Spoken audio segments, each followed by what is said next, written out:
Nett Radio, taking you above and beyond.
Everybody, we welcome you to Every Cent Counts right here on New Era TT Radio on this good-looking Monday morning. This is where we are joined by Garth Thomas.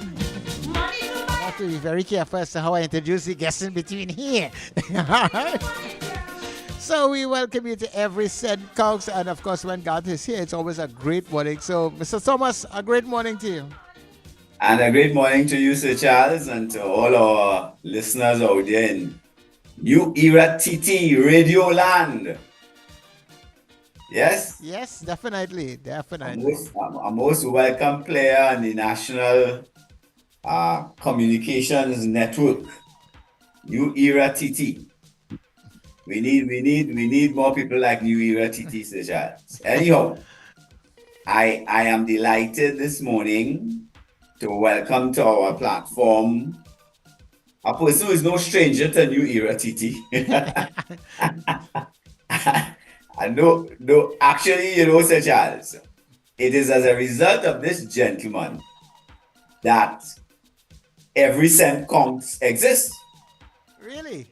Yes. Okay. I can give any history. I don't know if you remember. That's all right. Go ahead, share the information. But he asked me to be on a panel to discuss a budget on 102 FM. Mm-hmm. Yes? And coming out of that discussion, I was asked by the then manager of 102 FM. She liked how I talked about finance in ways that were not too technical, but the average man in the street could identify with it. And she asked if I would do this program, and that's how the program was born. Okay. Nice. So you're looking at a midwife there on my... So Mr. Thomas, in the context of that, do I get some kind of financial reward out of that? I mean, in keeping with the program, I have to look after my best options. Well, I can identify with that sentiment, and the rewards that I have received from having this program on all these years are very heavily centered in the intangibles. I know that story. It's okay. Fellas meeting you, a great program, but from it. So I don't know. I am delighted to welcome on our platform this morning a good friend and well, I nearly said an old friend, but I will change back that. A long time. A long-standing friend. A long-standing friend and colleague of mine, Tony Fraser, who, as I said, is no stranger to the airwaves. And I asked Tony to come and visit with us this morning because, I have been having this discussion, which I will continue to have. This is a series that's probably going to go the whole year. And my intention in this series, Tony, is to provoke national thought about an area of our national life which I feel needs critical attention. And therefore, it is about the need for the creation of a well-defined but easily understood not a complex thing, something that every man in the street can wrap his mind around. A strategy for the development of our nation. Here we are heading to our 63rd anniversary, isn't that right? Our 63rd anniversary of independence as a nation. So my first question to you is, on a scale of 1 to 10, how would you grade our progress as a nation over the last 62 plus years? A very interesting question, Garth. One that I have been grappling with for some time. And my first response is that we really have not approached nationhood as a people. We are a diverse population and we have remained in our corners, as it were. I like to quote Valentino on this matter. He says something, I hope the lyrics can come to my mind, something about we come together for carnival, but when the carnival come and pass, we go back to the race and class. So that what I'm saying out of that, if the question is centered around nationhood and as a nation moving forward, I don't think, not I don't think, the evidence is that we have not done very well. We are still in separate corners, isolated from each other. Yet, according to Valentino, there are times when we come together for an event, for a festival, for some kind of quote unquote national occurrence. But when the occurrence done and pass, according to Valentino, we go back to the race and class. I don't know if that answer satisfies you. Well, it's not a question of so much of my satisfaction, but it's a question of airing the issues that are there that are confronting us as a nation. Because in a sense, you've gone to my second question was, well, I had two questions. One was, what do you think are the contributory factors that have brought us to this point? And you've spoken to that already. And was going to the second part of the question, what are the challenges? And perhaps you might want to dig a little deeper now in going to that. What are the critical challenges we face as a nation in forging a path forward that can be very, that is measurable and that will impact upon the quality of life? Now, I have to warn you when I talk about quality of life, because this capitalist system within which we operate defines quality of life in terms of standard of living. And in my gray matter, standard of living and quality of life are two distinctly different things. Mm-hmm. Here I am concerned with quality of life. So my question is, what are the challenges that face us as a nation in moving forward so that the population as a whole can enjoy a higher quality of life? I don't, well, I was going to say I don't go back to Dr. Williams too often, but I go back to him now. When he talked about what were the watchwords? Discipline, tolerance, and production. And we lack in all three. What I'm saying out of this is that for us to move forward as a nation, there has to be coherence.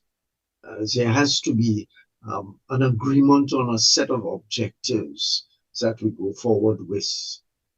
And the reality is that we don't have those objectives. Well, if there are objectives, they're outside there, they're amorphous, they're not brought together in any coherent way. And the country and our people are not committed to them in the same kind of way. I don't want to get political on your program, but I'm a political animal, and politics, I am sure. I'm a political animal in that I have been covering politics for the last 45 years. They have been on my life, but that's how it is. That's where I was chosen to work. because the politics and the political mobilization is so skewed into one direction or the other, that it is not a quest. If we take the present situation, it is not so much a quest for governance, quality governance of the country. It is because one group or the other wants to be in charge, and the other group on the outside realizes that when you are not in charge, you're out in the desert. I remember the now Prime Minister Kamala Prasad Bisesa saying just before the election on the campaign trail that she had been a scorned woman, exact phrase that she used in opposition. I remember seeing her in the most recent time before the election. Remember that incident with Young and her? She's walking out of the parliament and he's in front. I am even hesitant to use the word on Sir Charles Station, but everybody knows what he called her and what she was going to do. I mean, in the most disgraceful kind of manner. And she responds in that kind. I just got an email from a friend, a friend and a former colleague who I worked with for some time way back when, and her concern was that the media and people generally are not saying Prime Minister Kamala Prasad Bisesa. They're saying Kamala in the most disgraceful kind of way. It is because we are so much in sections as a population. She's not seen as the Prime Minister, but rather as Kamala. In the same way, and my response to the person was that if you go back to George Chambers, Robinson, Manning, Rowley, it's the same way we address them. I reminded her of what we call the recent police commissioner, Erla, in a kind of offhanded, disrespectful kind of manner. So what I'm saying, guys, is that because we have not come together in a significant kind of way as a nation, all of the respect or disrespect, all of those things come into the matter. And therefore, we don't have a cohesive, coherent kind of plan going forward. So that I don't know if we've gone anyway to any long distance to achieving what Dr. Williams set out for us, to get together as a nation, tolerating each other, uh, production coming out of it. What was the other one? Discipline. Discipline. Yes. So that, again, I hope I answer your question, perhaps in a roundabout kind of way, but that's my position on the thing. Yeah, well, it is clear to anybody who desires to really look at it, because Tony, one of the things that is very clear to me is that long before there was the COVID-19 pandemic, there was a pre-existing pandemic for which there is no vaccine apparently, which continues to damage and decimate us as a nation. And I am talking about the pandemic of myopia, our inability to look beyond our noses, beyond our own self-interest, to a larger picture. And the sad thing about that is that if we were able to embrace that larger picture, every one of us would benefit more significantly than any myopic agenda would result. So I am saying, what can we now do? My question to you is, what can we do to move our nation toward an agreed path? Yes, that does not have any particular political bias, because you see, once it has a political bias, then no matter how valid it may be, your corner, I ain't want to call it a theology. It is actually. All right, will kick in, you see, and for any plan, a plan is as good as the extent to which it is implemented. And if we have a national plan, then it requires at least a majority of the nation to embrace it and to engage in helping to implement it. Because we have to get out of this colonial situation where we'll be sitting back and waiting for the powers that be to do what we feel is supposed to do. And we don't Mhm. feel that we have any input of any Yeah. kind. So I don't know, Mike. I know I run wandering all over the place, but my question is, how can we develop and articulate a plan, a pathway for national development that will be embraced by at least the majority of our population? Yeah. Okay. Well, I'm not too sure we can, turn on a magical something and get everybody to move in the same direction. But frankly, guys, you see what you're doing now, what I've been doing for 45 years plus, and sometimes I feel I have wasted my time.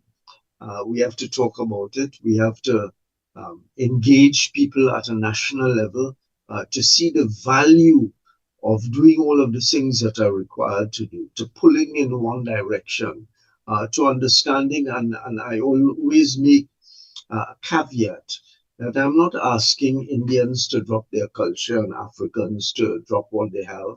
They have a really little left, but that's another story. In fact, that's part of the story and so on. It is that to recognize that if we're able to put all of these things into one basket or several baskets for that matter, then we have a better chance of moving forward. So that we have to, in a way, divest ourselves of what we have done over the last 100 years.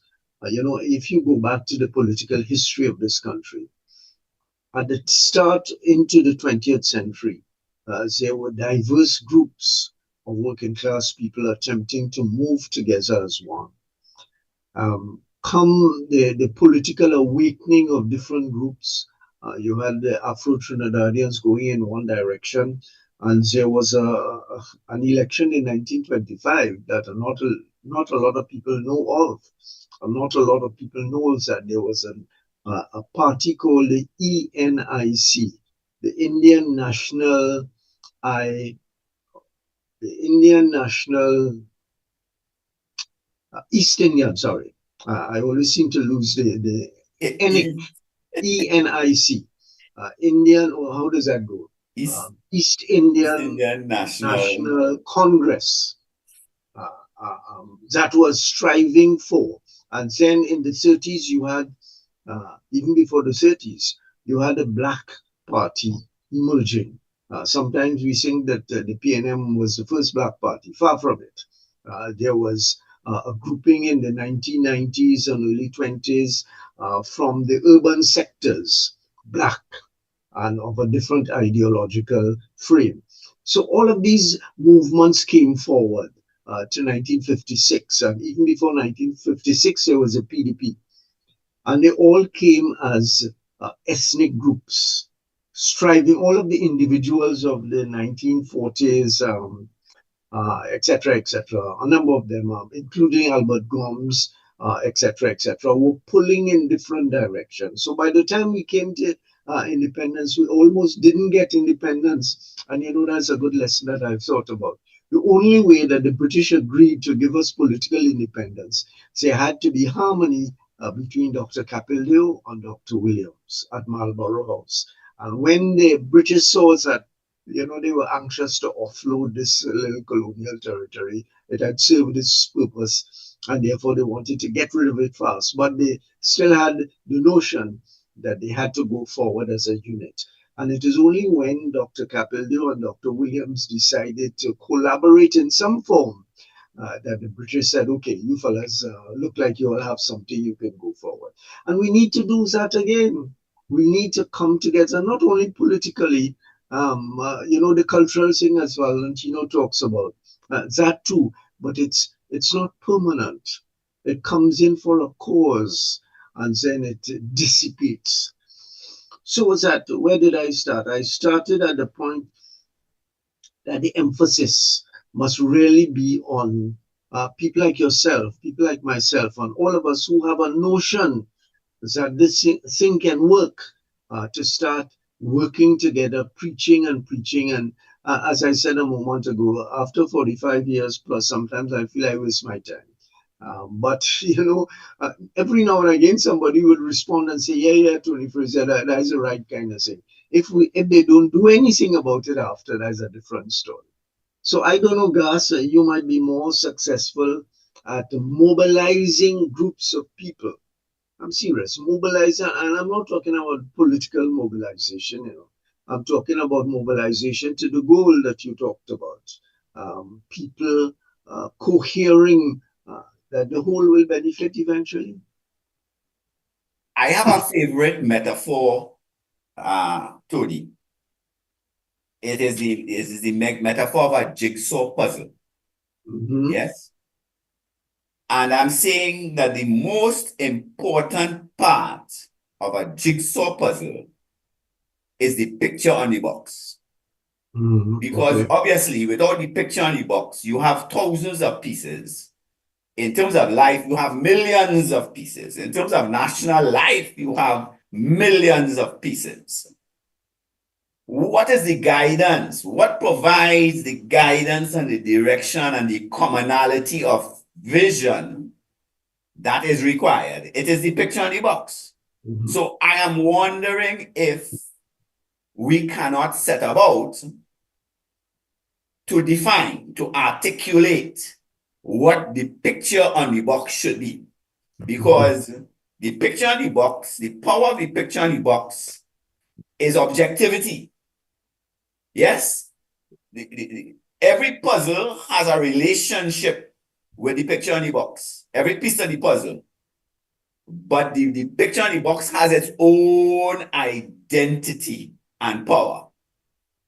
And I cannot recall, you're closer to the political field than I am, but I cannot recall any party articulating a picture on the box. And if they did, because I know that the PNM had their Vision 2020, which is the closest I think that we have come, and the Vision 2030. But because it came from the PNM, the corner theology kicked in. All right. We ain't supporting that because it's in we own. All right. Which is sad because it was the first time in our history that some attempt had been made to articulate a vision for the nation going forward. So I'm very clear that any vision emanating from any political party is not going to work for the simple reason that you have articulated as per Brother Valentino. Yeah? But there must be a way that we can articulate a path forward, a picture on the box that will give us guidance, that will provide some objectivity in terms of the manipulation of the resources and the mobilization of the resources that are available to us as a nation in order to achieve significant growth and development. Yeah. And that is what I am wrestling with. I don't know if you got a chance to look at my 3 critical lines. Yeah, I did. Not to think about them in any depth, but I did look at them. Yeah. So my response to your question is that there have been plans in various sectors of the country, the economy, the politics, etc., etc. Whether they have been followed is a different story. And in fact, in 1970, early 1970s, when the first oil boom came, or before, let me go back before that, Dr. Williams had 3 5-year plans that he articulated somewhere in the late 60s, early 70s. And when the oil bread started flowing in, I am, paraphrasing his lines to the effect that, and this was written about by his then permanent secretary in the Ministry of Finance, Frank Barsotti. Dr. Williams said that we have money, we don't need to plan anymore. That is exactly what Frank Barsotti said. As I said, I'm paraphrasing him. Yes, yes. He, Bottom this line, is yeah. what, yeah, this is what Dr. Williams said. And if you remember, when Hazley Crawford won the Olympic gold, when it was Montreal 1976 or something like that, and Dr. Williams's response was along the same lines, that if money was a problem before, it is not a problem now. So money became the solution to the problems. And subsequent to that, there have been several economic plans which included social coming together. You can't plan for economic development only on the basis of numbers. You have to talk about the social welfare, the state at which people are at, and so on.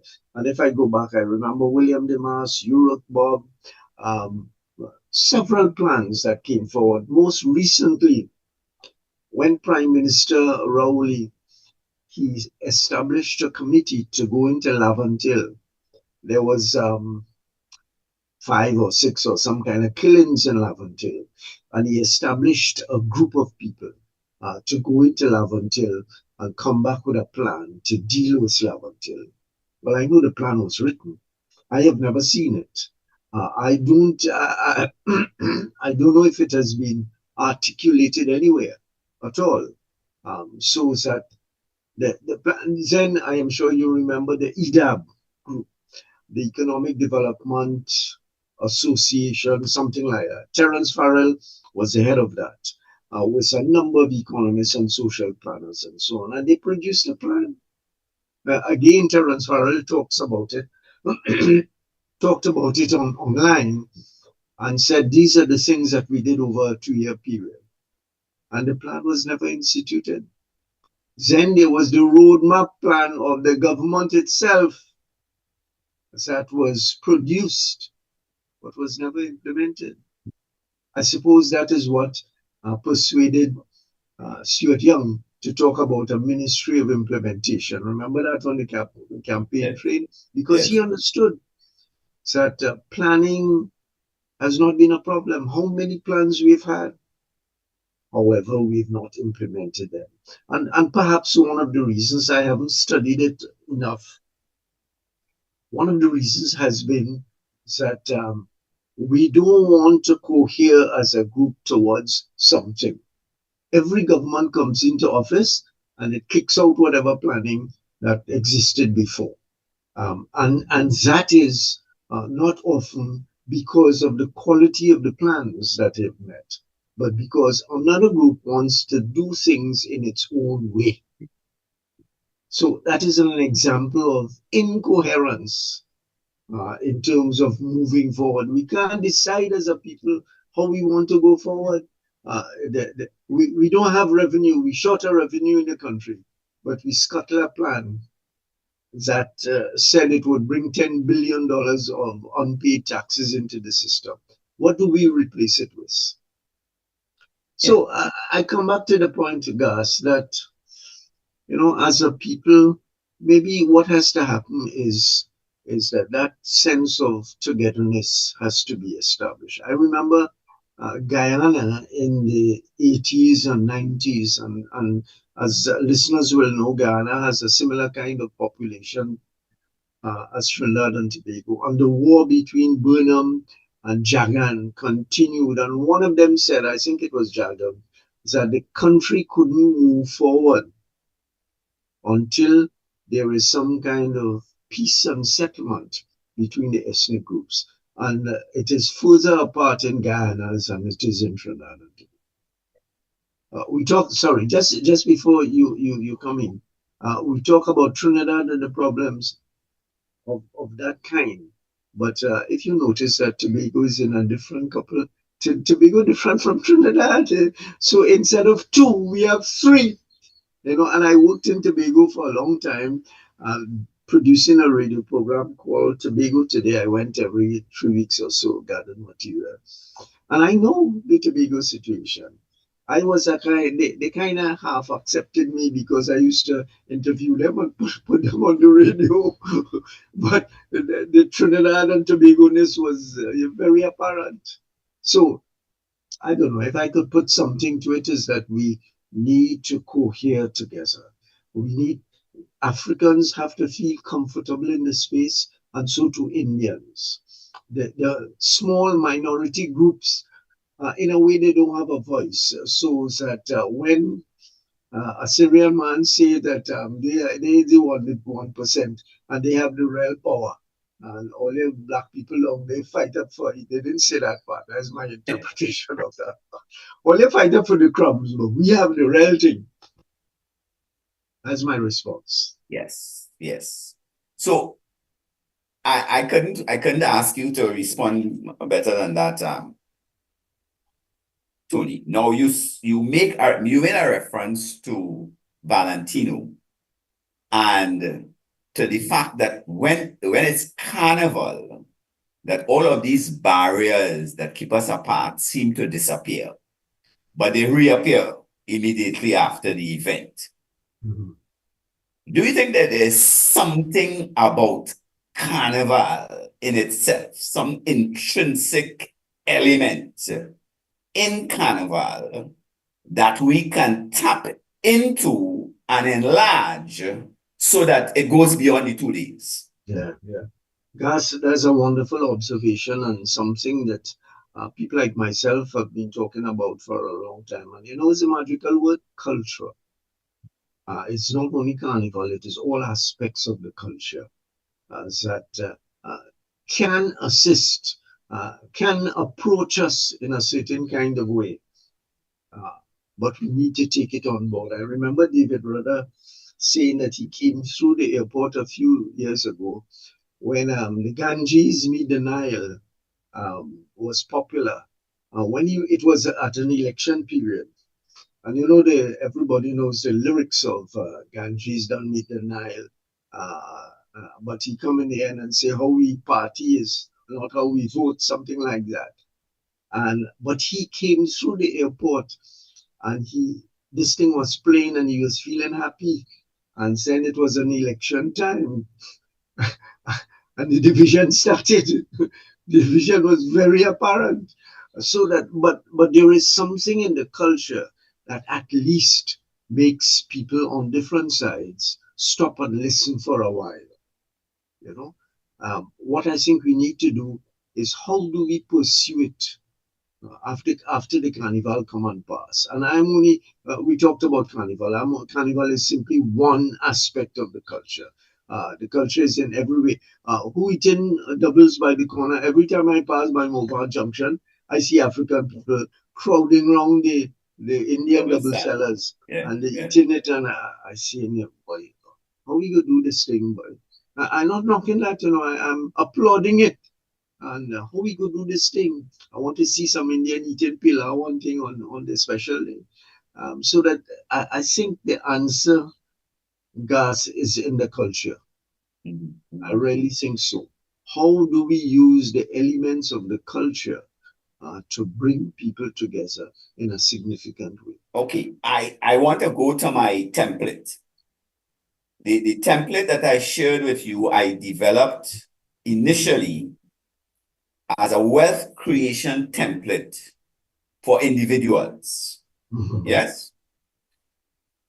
And I call it a wealth creation template as against a riches creation template because, again, here I make a complete distinction of the confusion that the system, the capitalist system has imposed upon us, where we confuse wealth and riches.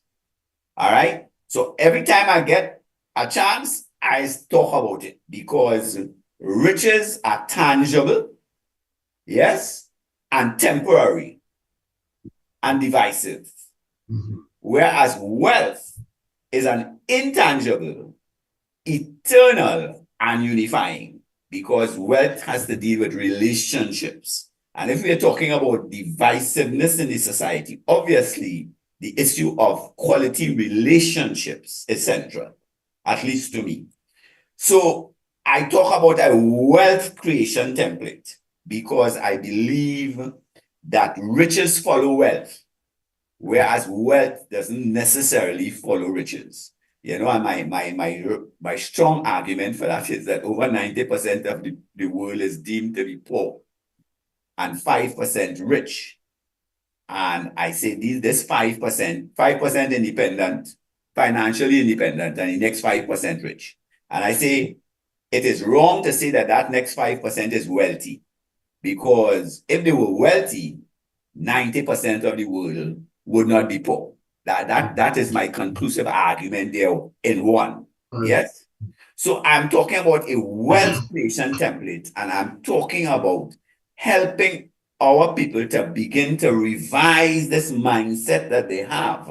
You know, I was last night I was at the UTT campus at Napa, listening to Dr. Brown, a PhD, that the Emancipation Support Committee broke down, and he was speaking about Frantz Fanon. Well, you know, Frantz Fanon is a is a subject which we can't even put it to try and deal with it. But it was critical to me that, you know, this kind of a discussion about mindset, because you see, it is the mindset that keeps us captive. You know, Bob tells us, emancipate yourself from mental slavery. None but ourselves can free our minds. And Tony, you know, both ethnic streams of the main ethnic streams that comprise our society buy into that song, you know.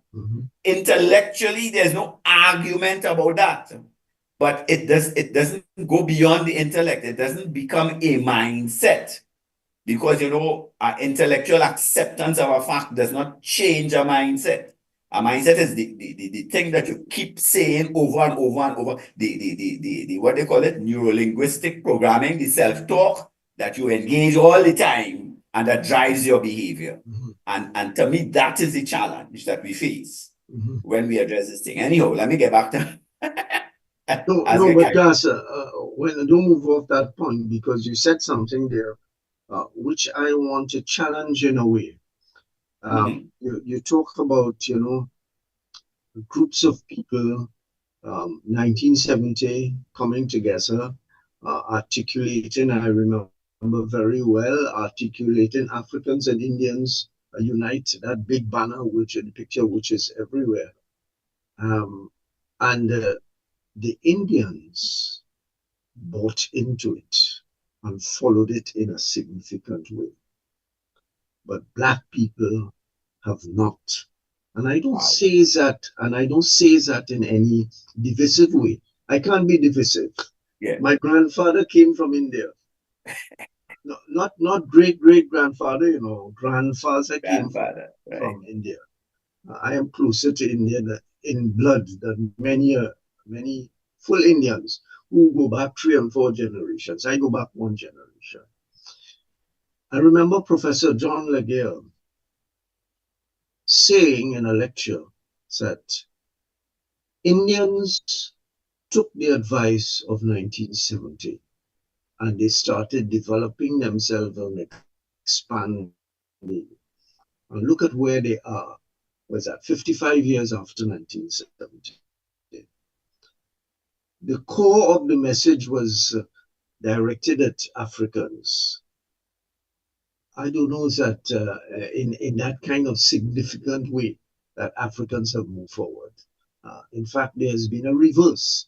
Of course, there are many Africans who have been inducted into the middle class, even the upper class in terms of finances and so on. But we still have John and Lavantil and Shantytown.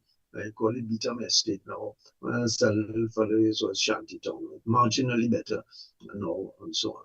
So that one group has gone in a different kind of way. Have you gone, Garth, in your travels as a salesman, a representative, gone into places like Charlieville, Monroe Road, and so on? Have you gone into those areas recently? No, I haven't. They are cities. They are cities in themselves. And I remember in my lifetime, they were cane fields. They were cane fields, so that the Indian population took, and that was John Legale's point. took on this business of moving forward, Black is beautiful and all of that, greater than the African And the population. African population. Yeah? Amazing. So, Yes. so that I don't lump the Indo. I mean, look around, look in the professions. I I sit. I was in television for a long part of my career. I look at it now, and Indians predominate not only as presenters but as guests. I am not saying that in any kind of divisive way. I Derogatory am way, yeah. saying that That's the the reality. Indian population, because of culture, have taken the opportunities that were presented to them. But the Black population, again, I'm not saying there is a Black middle class, a rich Black middle class, there are rich Black professionals, but the large groups are still on the borderline. That's the best way. Interesting. Interesting. Now that and critical observation that you have made there, Tony. So, and it has to be taken into consideration because you see, I think we come back to the issue of culture. The East Indian culture is a culture that fosters the concept of delayed gratification. And to the best of my knowledge, my good partner, Kafra Kambon, who I am hoping to have on the show sometime soon, could tell me whether in terms of the African culture, if that issue of delayed gratification is a very dominant theme. But I know that in terms of the East Indian culture and religions, the delayed gratification is a strong element. And I think that, you see, that requires a certain level of, listen to the word, discipline. Okay? It's a certain level of discipline to be able to postpone gratification in order to achieve significant progress. So perhaps that is something that we need to perhaps promote. All right? Your delayed gratification. Our Calypsonians tell us a lot of things, we don't listen to them sometimes. But I remember true, back in the 70s, must have been for the other Calypso, and the line that attracted me is that the Black man had a Toyota Crown parked up outside his shack. A Toyota Crown parked up outside of the shack. False values. Instead of making the shack into a place where the family could live, you have a Toyota Crown to go outside. Yes. Yes. And if you remember another Calypsonian called Smiley, the name of the Calypso, which I'm sure Sir Charles is aware of, is he asked the question, what is wrong with the Negro man? Inside there, he said he had a parlor. And the Negro man only come into trust from the parlor, a bossy parlor. And then when he have money, he go and buy the Indian and spend the money. Again, I repeat, I am not talking race, I am talking about culture. Oh. I am talking about and behavior. That whole business of people holding together and going forward. There was a study by Selwyn Ryan and John Laguerre, I think, of it was called, sardines and sharks, or sharks and sardines, something like that. And one of the reasons that he found for this lack of advance and the continuing poverty in the African population was husband and wife, family cohering much better in terms of moving forward as a group, as opposed to the African family. Disrupted relations, etc., etc. The study, I remember one of the questions had to do with, and this is not an anti-woman thing, that the woman wanted to spend, and the man didn't want to spend. And my good friend, what's his name, the man who produces all of these household chemicals, he has a brand name. He talked about it. I did an interview with him some time ago, and he was talking about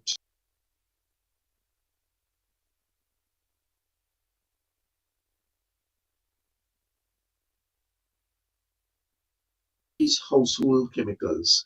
I'm sure I'll remember his name in a second. Yeah, come back. And you know what he told me on that radio program? His business was thriving, and he had a notion that all the money in the cash register belonged to him. Or at the end of the day, he would take it out and spread joy with the boys. And inevitably, that would crash. And Philip Rochford, who had funded through the NCB, funded this operation, he went back to Rochford at the bank. Money gone. And Rochford taught him the lesson, which he said to me, is that the money in the cash register does not belong to you. And that is because of the culture gas that spread joy, have a nice time, put the crown outside your shack and so on. The African. So that struck me here. If the large majority or great majority of Africans are without, how are you going to blend with Indians who have? Because if a fella come by your gate and my gate and he don't have, I have suspicions about him. You want to come and take what I have? Yes. Yeah. So that always ends in problems. Yes, yes. Yeah. All right, Tony, we are running out of time, and we always try to allocate a little portion, Sir Charles, for people to call in. I don't know if you open the lines for some calls and stuff, but while Sir Charles is doing that, Tony, I think obviously we have not begun to exhaust this issue, and I would like to know if you'd be partial for us to doing up at least a part two, where I would really like to go into the template and to explore the potential in the template for people to change their mindset, because there's an element in the template which recognizes the power of the mind, the powers inherent and intrinsic to the mind, which, if we leverage, can move us from a particular place mentally to a more positive place, and that will tap into our creative capacity, which I believe is significantly undervalued and underutilized as a result. So I would really like us to get into some discussion relative to moving the population in that kind of direction. And I would also want to explore the issue of a referendum as a mechanism for national participation in defining a path forward. Well, let All me right? interrupt you right there, Because Garth. I Let's. can't recall the last time we had a national referendum of any kind, and I ain't too sure Well, how. we don't have we don't our constitution does not allow for a referendum. Yeah. Is that right? Yeah. So no, No, it so doesn't. we never Interesting. had a Yeah. referendum. But We So let's that is no, we that. have a regular kind of unofficial kind of referendum where we agree or disagree and so on. But Yeah. technically, we can't have a referendum because the constitution does not Okay. make provision for a referendum. All right, guys. 1 minute there. Let's see if we can take the call. Caller, good morning to you. Good morning, gentlemen. How you doing, Sir Charles? Great morning to I still you. have some time, so I'm listening to you from the airport here in Chicago. You know, it's the gentleman who's speaking there. First of all, I am from Trinidad. My mother is of African descent. My father is of Indian descent. I went to school with Sir Charles that's speaking there. And You are doing quite frankly, first of all, I want to address when you talked about people referring to Kamala, Prime Minister Kamala as Kamala. You keep forgetting that she was doing it to Prime Minister Rowley. She was saying Rowley. So now she's getting a dose of what she was doing. Let her take it. karma And for karma. let me finish out. Listen to you. I've been listening to you all the time. Sorry. Just waiting for a My chance to get it. apologies. Then what really kind of sunk deep. And this is what we have to remember. Kids are listening. And children, and I used to hear it when I was growing up as a little boy in Trinidad, going to Aranguez Junior Second and Malik Comprehensive. And you make you feel, I really believe until I start traveling. I'm an airline pilot and I travel the world. And I used to believe as a little boy that Black people started from slavery. No, no, no, sir. Slavery was just an interruption of our civilization. You talking about black people in Trinidad and Indian people. Let me tell you something. My grandfather told us something different. And my Indian grandmother told me something different. We were interrupted and many injustices was done to black people. It's now, listen to what's happening in Africa right now. It's opening, it's overturning, and the truth is coming out. Europe, the colonizers, has changed history and messed with our minds. My name is a name of an English person, not even of an African person. So we were lost, we were beaten. Our ancestors were beaten. So the kids now, when we came across the river, the ocean, we didn't know. So now the true values are coming back. And when you speak like that, it seems like you're labeling everybody like that. No, there's a lot. And I can tell you that. Just step out of Trinidad too. There's in Trinidad, Tobago, and all around to the Caribbean. There's a lot of black people doing very well. Yes, they have some people who are doing wrong. And you don't forget. And I keep saying, you don't have to go to college to figure this out. If some of these guys are not working, they have no money, but yet they have these high-powered guns and ammunition, then somebody who has money is doing it. And the gentleman that talked about you yourself said what the Syrians are saying. Now, let me tell you something. I have seen Syrians. We were coming from the airport, Piako Airport, going to the hotel in a taxi, the whole crew. And a car pulled up next to us. And there was the Syrians in the car with machine guns showing it to us. The driver was an Indian driver. And he pulled off and went up on there's a police unit on the Beetham Highway. And that's how we got in and got away from those people. So there's a lot of crimes committing, a lot of things going on that we don't see. And everything, we are blinded to it. So it's not just one set of races in one color. This is why people are getting so confused, because people like you come here and chat that kind of nonsense. All right. Okay, no problem. Thanks very much, Captain Ron. I mean, sometimes you can disagree with people's opinions on certain things, but you do so respectively. Yes, gentlemen, go ahead. You could respond if you need to. Well, I don't know if Garth, if the person listened very carefully to the conversation. I suspect not. Comment Yes. all the time. There is a black middle class. There are black businessmen going back in history who have done very well. And in fact, black people back from, if we take from the turn of the century, 20th century, into 60s, 70s perhaps, blacks were the majority in the professions. Today we have black professionals, black businessmen, but we also have large groups of displaced black people, especially amongst young people who are outside here, desperate to get in on the inside. So that far from saying that all black people are vagrants and all of that are without professional, I'm not saying that at all. I am saying that there are the professionals, but black people have lost their way. Guys, look at, I don't know if you do, but I look at the scholarships awarded every year with pain. Again, I am happy and I am proud of the Indian people who came from shacks, cow dung shacks that the old Mahasabha developed into the schools, and they control the education system. When you look at the videos on television about black children who want to kill each other, I'm having a program tomorrow on that subject for that matter. So that, of course, there are black people professionals, there are black people who have done well in business and other professions and so on, but they are lacking. Well, Tony, I want to thank you for coming onto the platform. And I think that we have just begun to scratch the surface of an issue that is very germane and very critical to every Trinbagonian, regardless of race or class or culture, because moving forward is about moving forward together.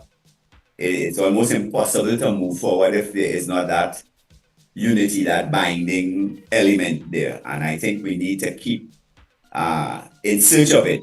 One of the principles I live by is seek and you shall find.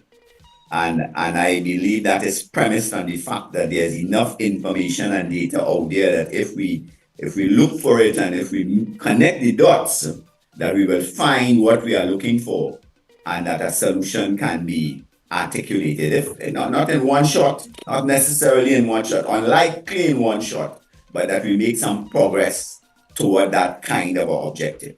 So thanks a lot for your input, and we will organize for our part two. Yes? Sure. No problem. Any final words? Well, I hope we are able to, your program, my program, other people's programs, what is being written and said and so on, find a way through the culture to be a more cohesive kind of people going forward. It's really the only thing that can help us. Forget the politics. Forget politicians. I have written that we should divest ourselves of political parties, but that's another story. Thanks for inviting me, Garth. Okay, Tony, it was a pleasure. Sir Charles, Thank you very much, sir. 680-3185. Anybody who want to WhatsApp me relative to the content of the program, any ideas that they may have with regard to moving the nation forward. We are moving to our 63rd anniversary, Sir Charles, as a nation. Yes. It's critical. We need to seriously and aggressively engage this discussion and move it in some direction at a national level. So 680-3185. I want to thank all our listeners, and I look forward to speaking with you and engaging your minds next week at 11. Sir Charles. Thank you very much, Garth. And of course, people, this has been Every Cent Counts right here on New Era TT Radio.